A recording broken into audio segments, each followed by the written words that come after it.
शिवपुर गांव में आदि और शालू अपने चाचा प्रीतम और चाची नर्मदा के साथ रहते थे। उन दोनों के माता पिता का देहांत रोड एक्सीडेंट में हो गया था।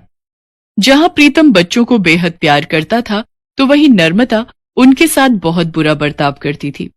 एक दिन शालू घर के बाहर अपनी सहेलियों के साथ खेल रही थी। तभी नर्मदा उसको आवाज लगाते हुए कहती है, अरे ओ शालू की बच्ची, कहाँ मर गई? अभी आई चाची। जब देखो तब खेलती रहती है। घर का काम क्या तेरा बाप करेगा? पर चाची, घर का सारा काम खत्म करके ही मैं खेलने गई थी। काम खत्म हो गया है तो रात के खाने की तैयारी कर ले, तेरे चाचा आते ही होंगे। तभी आदि वहां आ जाता है। क्यों रे, कहाँ घूम रहा था? कभी घर पर भी टिक जाए कर। चाची, मैं पास वाले दुर्गा माँ के मंदिर गया था। मंदिर जाने की क्या जरूरत थी? खेत पर ही चला जाता अपने चाचा का हाथ बटाने, उन्हें भी कुछ आराम मिल जाता। हाँ चाची, पहले खाना खा लूं, फिर चला जाऊंगा। पर खाना तो खत्म हो गया, अब रात को ही मिलेगा। आदि बिना कुछ खाए भूखा ही खेत पर जाने के लिए निकल जाता है। पर शालू को ये बात अच्छी नहीं लगती और वो अपनी चाची से कहती है, चाची, आपने आदि भैया से झूठ क्यों कहा? वो भूखा ही चला गया। तू जरा सी लड़की मुझे झूठी बता रही है। आने दे, तेरे चाचा को फिर बताती हूँ तुझे। फिर शाम को दोनों चाचा भतीजा घर वापस आते हैं। उनके आते ही नर्मदा उन दोनों के खिलाफ प्रीतम के कान भर देती है, जिससे वो उन दोनों को घर से बाहर निकाल देता है। रात को ठंड में दोनों सड़क पर चले जा रहे थे। तभी शालू कहती है, आदि भैया, अब हम क्या करेंगे?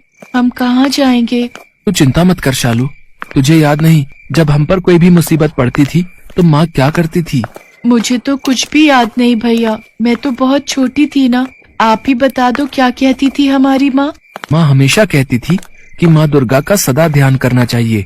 उनकी पूजा करने वालों पर कभी कोई मुसीबत नहीं आती। चल, अब हम सीधा माँ दुर्गा के ही मंदिर चलते हैं। इतना कहकर दोनों बच्चे माँ दुर्गा के मंदिर चले जाते हैं और भूखे प्यासे रात को वहीं जमीन पर सो जाते हैं। अगले दिन सुबह जब पंडित मंदिर का दरवाजा खोलकर अंदर आते हैं तो उन दोनों से पूछते हैं, अरे तुम लोग यहाँ कैसे आए? फिर वो दोनों अपनी सारी कहानी पंडित को बताते हैं। वो सब तो ठीक है बच्चों, पर कोई भी तुम्हें मंदिर में रहने नहीं देगा। पंडित जी, हमें कुछ दिन यहाँ रहने दीजिए, फिर हम कोई ना कोई ठिकाना ढूंढ ही लेंगे। अगर तुम लोग चाहो तो मंदिर के पीछे मेरी कुटिया है, तुम कुछ दिन वहीं रह सकते हो। जैसे ही तुम्हें कोई ठिकाना मिल जाए तब चले जाना। इसके बाद आदि और शालू पंडित जी की कुटिया में ही रहने लगे।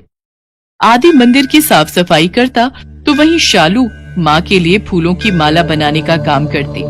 ऐसे ही कुछ दिन बीत जाते हैं। एक रात आदि के सपने में माँ दुर्गा आती हैं और उससे कहती हैं, वत्स, तुम दोनों भाई बहन की भक्ति से मैं बेहद प्रसन्न हूँ। अभी तुम दोनों को बहुत सारे कार्य करने हैं। अपने माता पिता का नाम रोशन करना है। इसीलिए कल सुबह होते ही अपनी बहन को लेकर उत्तर दिशा की ओर चलते रहना। तुम्हें तुम्हारी मंजिल मिल जाएगी। आदि चौंक कर उठकर बैठ जाता है, लेकिन जैसे ही वो अपने अगल बगल देखता है तो वहाँ कोई नहीं होता। अगले दिन सुबह वो पंडित जी को सारी बात बताता है। पंडित जी ने उन्हें खाना और कुछ पैसे दे दिए। दोपहर होते होते वो दोनों चलकर काफी दूर निकल आए थे। फिर दोनों एक पेड़ के नीचे बैठकर खाना खाने लगे। तभी उनके पास एक भिखारी आता है। फिर आदि और शालू अपने खाने में से थोड़ा थोड़ा उस भिखारी को भी दे देते हैं। बच्चों, तुम दोनों ने खुद आधा पेट खाकर मुझे खाना दिया है। मेरे पास तुम्हें देने को तो कुछ नहीं है, पर आज मैं तुम्हें ऐसा मंत्र बताता हूँ जिसका जाप करके तुम जो भी काम करोगे उसमें सफलता तुम्हें जरूर मिलेगी।